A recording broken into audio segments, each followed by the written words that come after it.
संत सज्जन श्रोते हो. आत्मोपनिषद पान 111 112 रचना क्रमांक 35. आज एक अशी रचना आहे की दिसायला ती थोडी विनोदाच्या अंगाने असली तरी प्रत्यक्षात सत्य सांगताना असत्य म्हणजे काय सांगितलं जातं आणि असत्याच्या अंधारात सत्याचा उजेड जरा प्रखरतेने दिसतो. म्हणजे निदान ज्यांना स्वतंत्र प्रकाश पाहण्याची अजून सवय लागली नाही त्यांना असत्याच्या अंधारातच जरा सत्याचा प्रकाश बरा वाटतो. अशा अर्थीचे काव्य लक्षात घ्यावे. येथे कोणतीही चेष्टा नाही, परंतु सत्य मांडण्याचा एक यथार्थ प्रयत्न केला आहे. काव्याचं नाव आहे ऐसे संत विश्वकवी. ऐसे संत विश्वकवी. आता ऐका. पालाभाजीवर बाडे काटे कुटी पोट भरे ब्या ब्या ब्या ब्यारव करी ओळखावे बकरी कवी इकडचे तिकडचे चोरुनिया पोट भरी शब्द अक्षरा झोंबती चारोळीचे चोर कवी प्रेम सौंदर्या अजाण करुणेची चण चण वासनेला प्रेम म्हणती बलात्कारी ऐसे कवी अस्ताव्यस्त शब्द घोळ एका दुसऱ्या मेळ उष्टे माष्टे विखुरती मुक्त सती कोंबडी कवी नवजगी नव कवी नवजात शीघ्र कवी गर्भधारणेचे आधी गर्भपातातूर कवी प्रेमानंदी राहताती विश्वकरुणा वागवीती देहमनातीत सती ऐसे संत विश्वकवी. या काव्यात प्रेमानंदात देहमनातीत राहून आपल्या काव्यातून अखिल विश्वाबाबत करुणा अभिव्यक्त करणाऱ्या कवींना विश्वकवी किंवा संत कवी असे म्हटले आहे. हे सर्व विश्वकवी किंवा संत कवी सगुण साकारातील आनंद हा अशाश्वत असतो, टिकाऊ नसतो. त्या कारणाने सगुण साकारातील आनंद हा अशाश्वत टिकाऊ असल्या कारणाने निर्गुण निराकारातील अव्यक्तातील शाश्वत आत्म्याचा सच्चिदानंद आनंद आपल्या काव्यातून वर्णन करीत असतात. हे आपण लक्षात घेतले पाहिजे.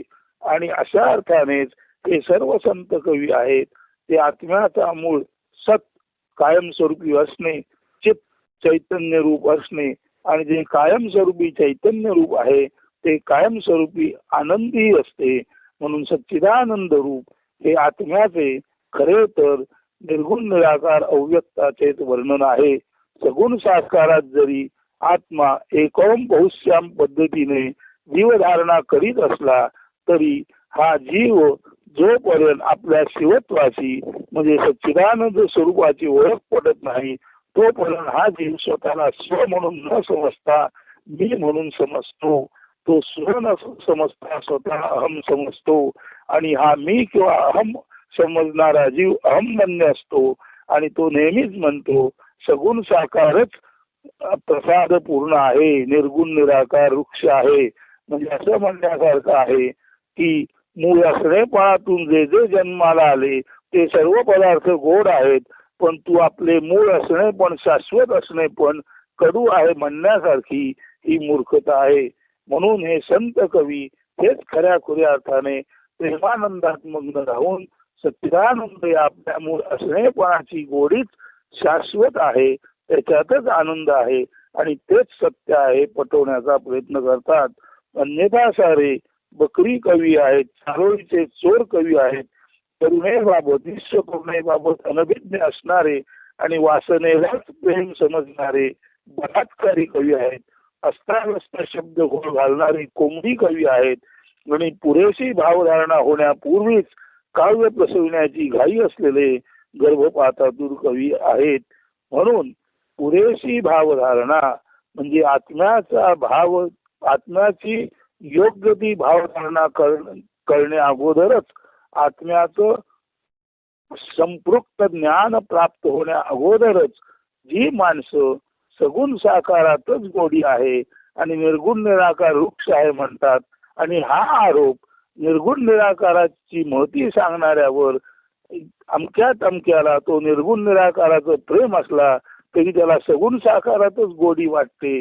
हा स्वतःला वाटणारा भाव तो जेव्हा ते दुसऱ्यावर लादू पाहतात तेव्हा सगुण साकारातील माणसं निर्गुण निराकारावर आपला भाव लादतात, त्याला आरोप म्हणतात.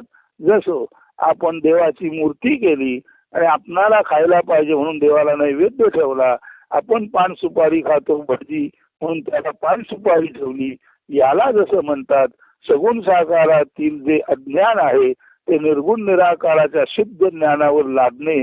कृपा करून हा प्रकार कोणीही करू नये. अर्थात हा प्रकार केल्याने निर्गुण निराकार आत्म्याचं काहीच बिघडणार नाही, फक्त आपलं अज्ञान अधिकाधिक गडद होईल. आणि अज्ञान गडद होण्यात जर आनंद वाटत असेल तर या आनंदाबाबत काय म्हणावे. कृपा करून यातील योग्य तो बोध घ्या. आणि ऐसे संत विश्वकवी हे विश्वात्मक करुणा असलेले निर्गुण निराकार परब्रह्म आत्म्याचे स्वरूप जाणणारे आणि सच्चिदानंदाबद्दलच कायमस्वरूपी बोलणारे हे खरेखुरे संत विश्वकवी आहेत. बाकी सारे बकरी कवी, चारोळीचे चोर कवी, प्रेम सौंदर्य याबद्दल पूर्ण ज्ञान न होताच, तरुणरा न समजतात, वाचण्यालाच प्रेम समजणारे बलात्कारी कवी, तिकडचे शब्दांचे घोळ घोळात घालून उष्टमाष्ट विखुरणारे कोंबडी कवी आणि याच्या पलीकडे जे कवी आहेत ते निर्गुण निराकाराच्या मार्गावर असताना परंतु सगुण साकारालाच खरं मानताना जे निर्गुण निराकाराच्या मार्गावरील ज्यांचा मार्ग कुंठित झाला आहे, ज्यांचा सगुण साकाराच्या प्रेमात पडून निर्गुण निराकाराचा मार्ग कुंठित झाला आहे, असेही हे जे कवी आहेत त्यांचा कुंठित मार्ग मोकळा करण्यासाठी या गर्भपातातून कवीने संत विश्वकवी म्हणजे वैश्विक करुणा बाळगणारे संत हेच खरेखुरे ऐसे संत विश्वकवी असतात हे समजून घ्यावे. अभंग गोड कानाला वाटला किंवा अभंगाला म्युझिक दिलं म्हणून तो अभंग नाही.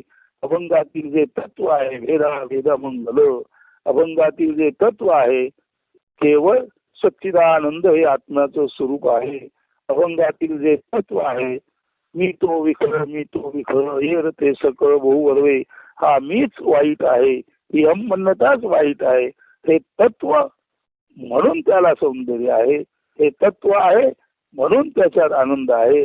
आणि हे तत्व हे तू आहेस हे जर आपण जाणलं तर हे तत्व म्हणून सत आहे. म्हणून हे अखंड विश्व ज्यातून जन्माला आले ते तू आहेस असं जाणलं तर ते सत आहे. असं जाणणं हेच ज्ञानरूपी चैतन्य आहे आणि असं जाणणंच हे सच्चिदानंद रूपी अखंड सुख आहे. ही अखंड सुखरूप भावना जर माणसाने निर्गुण निराकार अव्यक्ताला समजून घेतले तरच राहील. सगुण साकारातील सुख दुःख भाव हा जुन्यावरचा असतो. एकदा आकाशात गेलो एकदा भूमीवर कोसळलो असा हा आदर आपटीला जर कोण सुख म्हणत असेल तर ते चुकीच आहे. हे कृपा करून समजून घ्यावे. आणि कोणीही सत्यनारायण निर्गुण निराकारातच आनंद मानणारा असतो. आणि जर आपणाला सच्चेपण एवढं आवडत असेल तर निश्चितच आपण सगुण साकारातून निर्गुण निराकारात जाल आणि निर्गुण निराकाराच्या मूळ तत्वभावातच आनंद आहे समजून घ्याल अशी अपेक्षा व्यक्त करतो. आणि ऐसे संत विश्वकवी हे आपले छोटेसे निरूपण संपवतो. अस्तु. धन्यवाद. शुभदिन. सुप्रभात.